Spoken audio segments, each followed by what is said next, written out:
നമസ്കാരം. ഹലോ ഡോക്ടറിലേക്ക് സ്വാഗതം. നമ്മളിന്ന് ചർച്ച ചെയ്യുന്നത് ട്രോമ കെയറിനെ കുറിച്ചാണ്.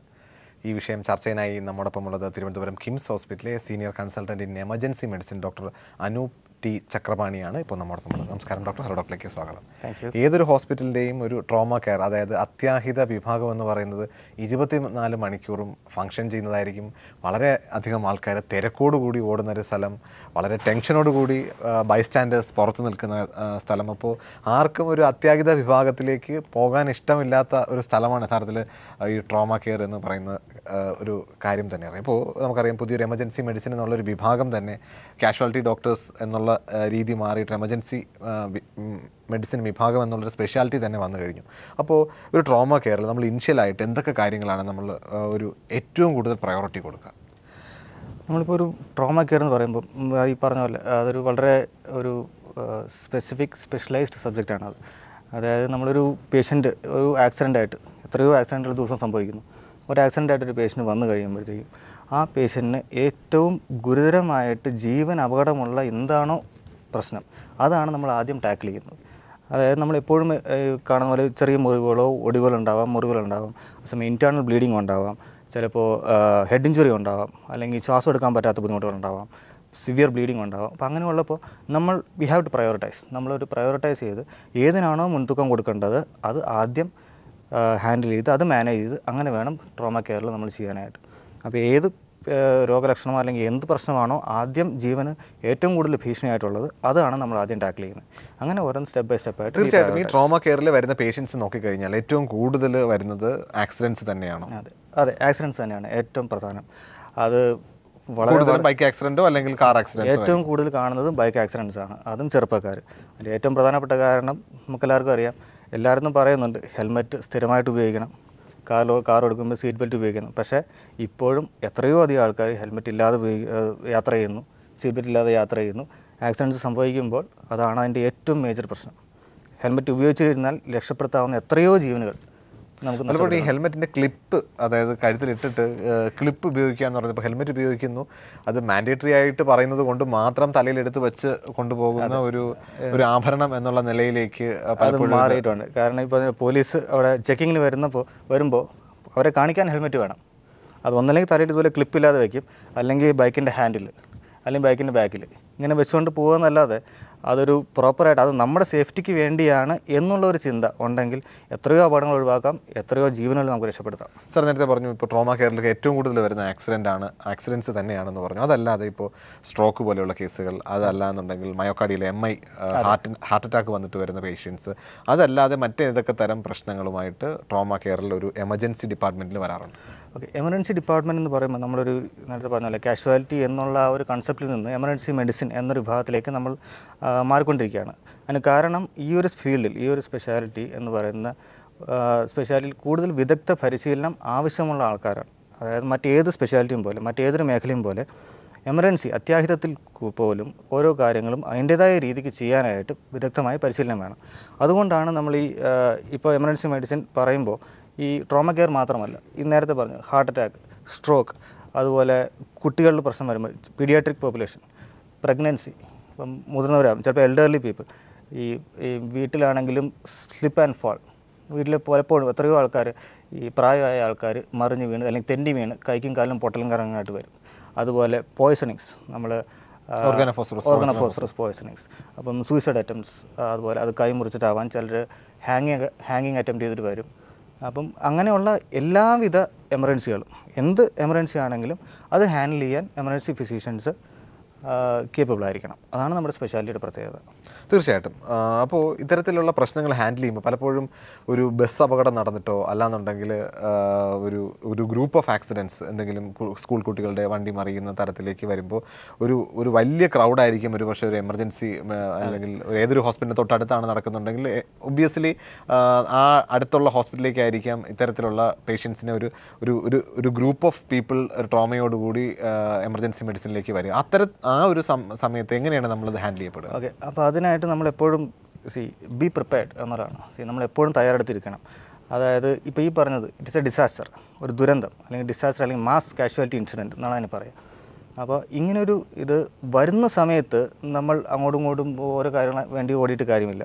V have to be prepared. അതിനായിട്ട് we have to have a return plan. നമ്മളൊരു ഡിസാസ്റ്റർ പ്ലാൻ, ഏത് വലിയ ഹോസ്പിറ്റലാണെങ്കിലും അതിന് ഡിസാസ്റ്റർ പ്ലാൻ ഉണ്ടാകും, നമുക്കുമുണ്ട്. അപ്പോൾ ആ ഡിസാസ്റ്റർ പ്ലാൻ അതിനനുസരിച്ച് എന്തൊക്കെയാണ് നമ്മൾ ചെയ്യേണ്ടത് അതിൻ്റെ സ്റ്റെപ്പ് ബൈ സ്റ്റെപ്പായിട്ട് നമുക്ക് പറഞ്ഞു തന്നിട്ടുണ്ട്. അതൊരു ഇങ്ങനൊരു ഇൻഫർമേഷൻ കിട്ടിക്കഴിഞ്ഞാൽ നമ്മൾ ആയൊക്കെ അറിയിക്കണം, ഏതൊക്കെ സ്പെഷ്യാലിറ്റി ഇൻവോൾവ് ചെയ്യിക്കണം, എങ്ങനെയൊക്കെയാണ് നമ്മൾ ആദ്യം ചെയ്യുന്നതെന്ന് വെച്ചാൽ നമ്മുടെ എമർജൻസിയിൽ ഇപ്പം 20 ബെഡാണുള്ളെങ്കിൽ ഒരു ബസ് മറിഞ്ഞ് 40 പേര് വരുവാണെങ്കിൽ നമുക്ക് എല്ലാവരും ഉൾക്കൊള്ളിക്കാൻ പറ്റില്ല.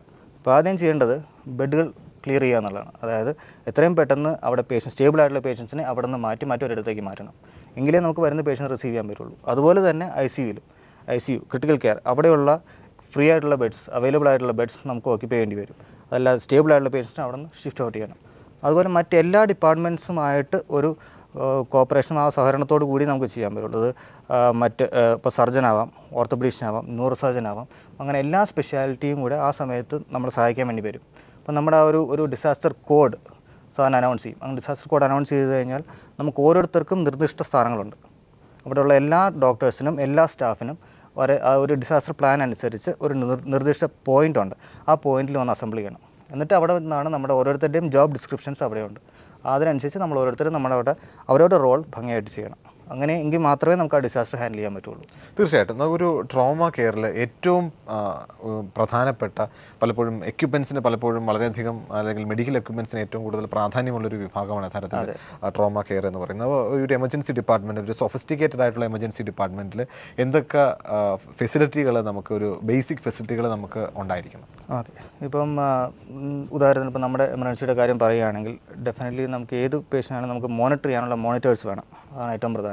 അതായത് ECG ഹാർട്ട് റേറ്റ് മോണിറ്റർ ചെയ്യാനുള്ള ECG മോണിറ്റർ, BP നോക്കാനുള്ള മെഷീൻ, അതുപോലെ പൾസ് ഓക്സിമീറ്റർ, ഡെഫിനറ്റ്ലി ഓക്സിജൻ്റെ ശരീരത്തിൽ ഓക്സിജൻ്റെ അളവ് അറിയാനായിട്ട്, അതുപോലെ ECG നോക്കാനുള്ളത് പറഞ്ഞു. അതുകൂടാതെ മറ്റ് പല എക്യുപ്മെൻറ്റ്സും വേറെ സെപ്പറേറ്റ് എക്യുപ്മെൻറ്റ്സ് ഉണ്ട്. അതായത് ഇപ്പം പല എമർജൻസികളിലും സ്റ്റാറ്റ് ലാബുകൾ തുടങ്ങിയിട്ടുണ്ട്.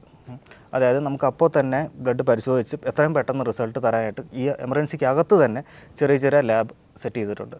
അതുകൂടാതെ വെൻറ്റിലേറ്ററുകൾ, പേഷ്യൻ്റ് ശ്വാസം ശ്വസിക്കാൻ പറ്റാതെ വരുന്ന പേഷ്യൻസിന് വെൻറ്റിലേറ്ററിലേക്ക് മാറ്റണമെന്നുണ്ടെങ്കിൽ ഈ എമർജൻസിയിൽ തന്നെ വെൻറ്റിലേറ്റർ സഹായം വേണ്ടി വരും. അതുപോലെ തന്നെ അൾട്രാസൗണ്ട് സ്കാനിങ് മെഷീൻ, ഇതൊക്കെ ഇപ്പോൾ പലപ്പോഴും എമർജൻസിയുടെ ഭാഗമായി മാറിക്കൊണ്ടിരിക്കുകയാണ് പല കാര്യങ്ങളും. അപ്പോൾ നമുക്ക് പെട്ടെന്ന് ഒരു പേഷ്യൻ്റ് ഒരു ആക്സിഡൻ്റ് ആയിട്ട് വന്നു, പേഷ്യൻ്റ് ഇൻറ്റേർണൽ ബ്ലീഡിംഗ് ഉണ്ടോ എന്നറിയണം. അത് എമർജൻസി ആയിട്ട് നമുക്ക് സ്കാൻ ചെയ്ത് നോക്കാം. അതിനുവേണ്ടി അൾട്രാസൗണ്ട് സ്കാനിങ് മെഷീൻ നമുക്ക് എമർജൻസി ഡിപ്പാർട്ട്മെൻറ്റിൽ തന്നെ വരും. അപ്പോൾ ഇങ്ങനെ ഒത്തിരി എക്യുപ്മെൻറ്റ്സ് ഉണ്ട്. ആ എക്യുപ്മെൻറ്റ്സ് എല്ലാം ജുഡീഷ്യസ് ആയിട്ട് നമുക്ക് യൂസ് ചെയ്ത് കഴിഞ്ഞാൽ വളരെയധികം നമുക്ക് പേഷ്യൻസിൻ്റെ ജീവൻ രക്ഷിക്കാൻ പറ്റും. And it is very useful. Sir, ഈ ട്രോമ നടക്കുന്ന സമയത്ത് എപ്പോഴും പറയാറുണ്ട് ഈ primary care will be the important care എന്നുള്ളത്. അപ്പോൾ നമ്മളൊരു ആക്സിഡൻറ്റ് സംഭവിക്കുമ്പോൾ ഒരു പക്ഷേ ഹോസ്പിറ്റലിൽ എത്തുന്നതിന് മുമ്പായിട്ട് തന്നെ പലപ്പോഴും ഒരു ഫസ്റ്റ് എയ്ഡ് കൊടുക്കേണ്ടി വരുന്ന ഒരു അവസ്ഥ ഉണ്ടാകാറുണ്ട്. നമുക്ക് കാണാവുന്ന ഒരു ബൈക്ക് ആക്സിഡൻറ്റ് നടന്നു കഴിഞ്ഞാൽ അല്ലെങ്കിൽ ഒരു കാർ ആക്സിഡൻറ്റ് നടന്നു കഴിഞ്ഞാൽ പെട്ടെന്ന് കിട്ടുന്ന ഒരു ഓട്ടോറിക്ഷയിൽ ഈ പേഷ്യൻറ്റിനെ കുത്തിത്തിരികി തൊട്ടടുത്തുള്ള ഹോസ്പിറ്റലിൽ എത്തിക്കുക എന്നുള്ളതാണ് എല്ലാവരും ചെയ്തുകൊണ്ടിരിക്കുന്നത്. അത് പലപ്പോഴും ഒരു ആക്സിഡൻറ്റ് ഉണ്ടായ സമയത്ത് ഉള്ള ഇഞ്ചുറിയെക്കാട്ടി കൂടുതൽ ഈ ട്രാൻസ്പോർട്ട് ചെയ്യുന്ന സമയത്തുള്ള ഇഞ്ചുറിക്കുള്ള സാധ്യതയുണ്ട്. വളരെ പ്രധാനപ്പെട്ട ഒരു പോയിൻ്റാണ് അഭിലാഷ് ഇപ്പോൾ പറഞ്ഞത്. എന്താ കാരണം എന്ന് വെച്ചാൽ ഈ അഗൈൻ തുടക്കത്തിലെ പ്രൈമറി കെയർ നമ്മളെപ്പോഴും ഒരു ആക്സിഡൻറ്റ് കഴിഞ്ഞ് ട്രോമ കെയറിൽ ഗോൾഡൻ അവർ എന്ന് പറയും. ആദ്യത്തെ 1 മണിക്കൂർ വളരെ വളരെ സുപ്രധാനമാണ്. ഒരു ആക്സിഡൻറ്റ് സംഭവിച്ചു കഴിഞ്ഞാൽ അപ്പോൾ സംഭവിക്കുന്ന ഗുരുതരമായ പരിക്കുകൊണ്ട് പലരും മരണപ്പെട്ടു പോകും ഓൺ ദ സ്പോട്ട്, ആക്സിഡൻറ്റ് സ്പോട്ടിൽ വെച്ച്. അങ്ങനെയുള്ള പേഷ്യൻസ് നമുക്കൊന്നും ചെയ്യാൻ പറ്റില്ല. കാരണം അതിന് പ്രിവെൻഷനാണ്, അത് നടക്കാതിരിക്കുക എന്നുള്ളത് മാത്രമേ അത് പ്രിവെൻറ്റ് ചെയ്യാൻ നമുക്ക് പറ്റുള്ളൂ.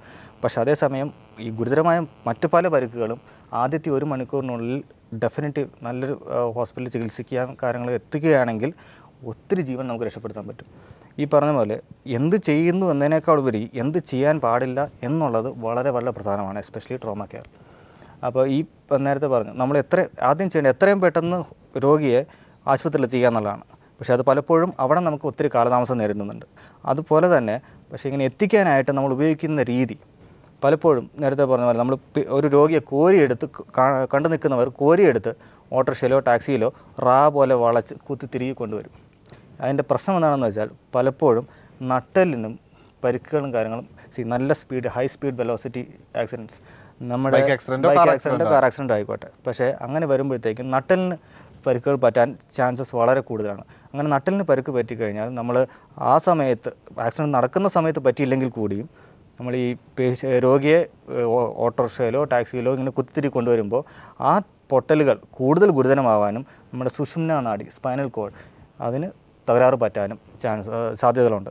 അങ്ങനെ സംഭവിച്ചു കഴിഞ്ഞാൽ പിന്നെ കൈക്കും കാലുകൾക്കും ചലനശേഷി നഷ്ടപ്പെടാനും ഒരു പെർമനന്റ് ഡിസബിലിറ്റി ആയും. അത് പലപ്പോഴും അത് നമ്മൾ ഈ ചെയ്തു കൂടാത്തത് ചെയ്യുമ്പോഴാണ് ഇങ്ങനെ പ്രശ്നം ഉണ്ടാകുന്നത്. പലപ്പോഴും ഇതൊക്കെ അതായത് ഒരു പ്രൈമറി കെയറിൻ്റെ വിശദാംശങ്ങൾ നമ്മുടെ സാധാരണ ജനങ്ങളിലേക്ക് എത്തിക്കാനും, അല്ലെങ്കിൽ നമുക്കറിയാം ഓട്ടോ ഡ്രൈവേഴ്സ്, ടാക്സി ഡ്രൈവേഴ്സ്, ഇപ്പോൾ ബസ് ഡ്രൈവേഴ്സ്, അല്ലെങ്കിൽ പുറത്ത് പണി ചെയ്യുന്ന ആൾക്കാർ, അപ്പോൾ ഇവർക്കൊക്കെ ഒരു ഇത്തരത്തിലുള്ള അവയർനെസ് കൊടുക്കുന്നതിൽ നമ്മുടെ ഗവൺമെൻറ് ആയിരുന്നാലും മറ്റ് ഇതര ഏജൻസികളിലായിരുന്നാലും അതൊരു പരാജയം തന്നെയല്ലേ? കാരണം നമുക്കറിയാം ഒരു ഓട്ടോറിക്ഷക്കാർ എപ്പോഴും റോഡിൽ നിൽക്കുന്ന ആൾക്കാരാണ്. അപ്പോൾ ഒരു ആക്സിഡൻറ്റ് എത്തിക്കഴിഞ്ഞാൽ ഏറ്റവും ആദ്യം എത്തുന്നത് ഒരു പക്ഷേ ഓട്ടോറിക്ഷക്കാരോ അല്ലെങ്കിൽ ടാക്സി ഡ്രൈവേഴ്സോ അല്ലെങ്കിൽ ഒരു തൊട്ടടുത്ത് പോകുന്ന ഒരു ബസ്സിലെ ഡ്രൈവറോ ഒക്കെ ആയിരിക്കാം ഈ ഒരു ആക്സിഡൻറ്റ് ഒരു ഫസ്റ്റ് ഹെൽപ്പ് എന്നുള്ള നിലയിൽ പലപ്പോഴും ലഭിക്കുക എന്ന് പറയുന്നത്. അപ്പോൾ ഇത്തരം ആൾക്കാർക്ക് എഡ്യൂക്കേഷൻ, അതായത് ഇത്തരം സാഹചര്യങ്ങളിൽ എങ്ങനെ ഹാൻഡിൽ ചെയ്യണം എന്നുള്ള ഒരു അനുഭവക്കുറവ്, ഇവർക്ക് അങ്ങനെ അറിയണമെന്നൊരു ആഗ്രഹം ഉണ്ടെങ്കിൽ കൂടിയും ഇത് അറിയാൻ സാധിക്കാതെ പോകുന്ന ഒരു അവസ്ഥയുണ്ട്. അതാണ് നമുക്ക് എങ്ങനെ പരിഹരിക്കപ്പെടാം? വളരെ ഒരു പ്രധാനപ്പെട്ട കാര്യമാണ് പറഞ്ഞത്. നമുക്ക് പലപ്പോഴും ഈ ഫസ്റ്റ് റെസ്പോണ്ടേഴ്സ്, അതായത് ആദ്യം റെസ്പോണ്ട് ചെയ്ത് ഒരു സ്പോട്ടിലെത്തുന്ന, അത് പലപ്പോഴും ഈ ഓട്ടോ ഡ്രൈവേഴ്സ്, ടാക്സി ഡ്രൈവേഴ്സ്, അല്ലെങ്കിൽ ചുറ്റുവട്ടത്തുള്ള ആൾക്കാർ, ആംബുലൻസ് ഡ്രൈവേഴ്സ് എത്താൻ കുറച്ച് സമയമെടുക്കും, പോലീസുകാർ, ഫയർഫോഴ്സ്, ഇങ്ങനെയുള്ളവരെ നമ്മൾ തുടക്കത്തിലേ നമുക്ക് കഴിയുന്നത്ര ബോധവൽക്കരണ ക്ലാസ്സുകൾ നടത്തണം. അതിന് പല സ്ഥലങ്ങളിൽ ഇപ്പോൾ അതിന് ശ്രമങ്ങൾ നടന്നു തുടങ്ങിയിട്ടുണ്ട്, പല ക്ലാസ്സുകളും നമ്മൾ നടത്തുന്നുമുണ്ട്. അപ്പോൾ അതുകൂടാതെ അത് കൂടുതൽ ജനങ്ങളിലേക്ക് എത്തിക്കണം. വേറൊന്ന്, സ്കൂളിലും കോളേജുകളിലും ഇത് ഒരു സെഷനായിട്ടോ അല്ലെങ്കിൽ പാഠ്യപദ്ധതിയുടെ ഭാഗമാക്കുകയും വേണം. എങ്കിലേ അവർ മുന്നോട്ട് വരുമ്പോഴത്തേക്കും അവർക്കിതൊക്കെ അറിയാനും എന്ത് ചെയ്യണം എന്നുള്ള ഒരു തിരിച്ചറിവുണ്ടാവുകയുള്ളൂ.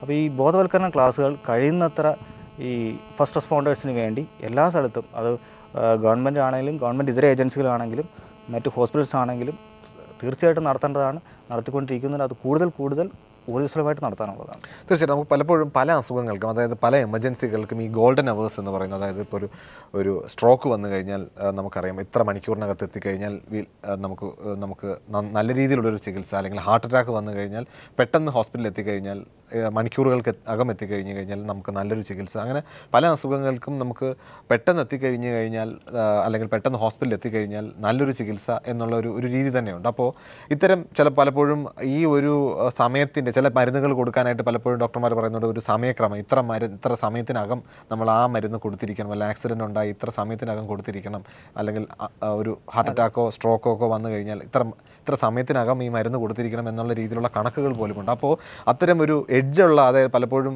പേഷ്യൻറ്റിനെ ഹോസ്പിറ്റലിലേക്ക് കാഷ്വാലിറ്റിയിൽ എത്തിക്കുന്ന സമയത്ത് പലപ്പോഴും ഇതിൻ്റെ ഒരു കൺസൾട്ടൻറ്റ് വന്ന് നോക്കുന്നതിന് മുമ്പായിട്ടുള്ള സമയം എങ്ങനെയാണ് ഒരു എമർജൻസി മെഡിസിൻ വിഭാഗം കൈകാര്യം ചെയ്യുക? അതിന് വളരെ പ്രധാനപ്പെട്ട വേറൊരു കാര്യമുണ്ട്. നമ്മൾ ഈ ഗോൾഡൻ അവർ എന്ന് പറയുന്നത്, ഈ ട്രോമ കെയറിലുള്ള ഗോൾഡൻ അവർ പോലെ തന്നെ നമുക്ക് ഈ ഹാർട്ട് അറ്റാക്ക്, അതുപോലെ സ്ട്രോക്ക്, ഇതിനെല്ലാം കൃത്യമായ സമയപരിധികൾ, നമുക്ക് ഇത്ര സമയത്തിനുള്ളിൽ കൊടുക്കാവുന്ന മരുന്നുകളുണ്ട്. പക്ഷേ അത്ര സമയത്തിനുള്ളിൽ നമുക്ക് എമർജൻസിയിൽ പേഷ്യൻ്റ് എത്തിക്കിട്ടിയാൽ മാത്രമേ നമുക്കത് കൊടുക്കാൻ പറ്റുള്ളൂ. പക്ഷേ അതിന് രോഗലക്ഷണങ്ങൾ കൃത്യമായിട്ട് അറിയണം. ഇതിനുള്ള അവയർനെസ്, ഈ ബോധവൽക്കരണം നടക്കണം. നമുക്ക് ഇന്ന രോഗമാണ് എന്ന് നമുക്ക് തോന്നിയാൽ മാത്രമേ നമ്മൾ ആശുപത്രിയിൽ എത്തുകയുള്ളൂ. അപ്പോൾ ഇപ്പോൾ ഹാർട്ട് അറ്റാക്ക് ആണെങ്കിൽ കൂടി നെഞ്ചുവേദന എത്രയോ പ്രാവശ്യം രോഗികൾ നമ്മൾ തോന്നുന്നു പറഞ്ഞിട്ടുണ്ട്, നമുക്ക് ഗ്യാസ് ട്രബിൾ ആണെന്ന് വിചാരിച്ചിങ്ങനെ നോക്കിയിരിക്കുമായിരുന്നു മാറാനായിട്ട്.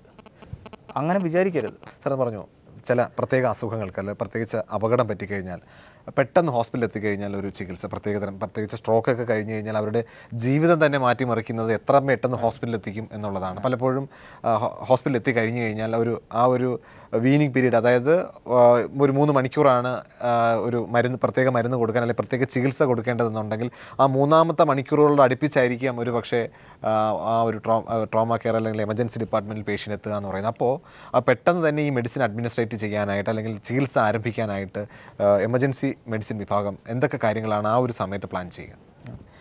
അപ്പോൾ ഈ പറഞ്ഞ പോലെ എമർജൻസി മെഡിസിൻ വിഭാഗത്തിൽ ഇങ്ങനെ ഗുരുതരമായ അസുഖങ്ങൾക്ക്, അത് ഹാർട്ട് അറ്റാക്ക് ആണെങ്കിലും സ്ട്രോക്ക് ആണെങ്കിലും ഇതുപോലെ ട്രോമ ആണെങ്കിലും അതിൻ്റേതായ പ്രോട്ടോക്കോൾസ് ഉണ്ട്.